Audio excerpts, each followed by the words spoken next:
Hello viewers, in this video I'll show you how to fix WhatsApp an unknown error occurred. Please try again later problem on WhatsApp. If you want to solve this problem, please follow the step. Step 1. Open your phone setting. Scroll down. Go to apps. Click on manage apps. Search WhatsApp application. Click on WhatsApp application. Again click on storage. Tap on clear data. Again tap on clear cache data on WhatsApp application. Go back. Tap on apps permission.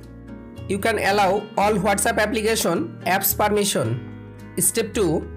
Open Play Store and update your WhatsApp application latest version. You make sure your WhatsApp application is up to date. Step 3. Again open your phone setting. Click on Wi-Fi.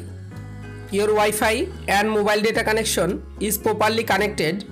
Step 4. Restart your device. You can follow all of the steps to fix WhatsApp an unknown error occurred. Please try again later problem on WhatsApp. If this video helpful for you, please subscribe our channel and like this video.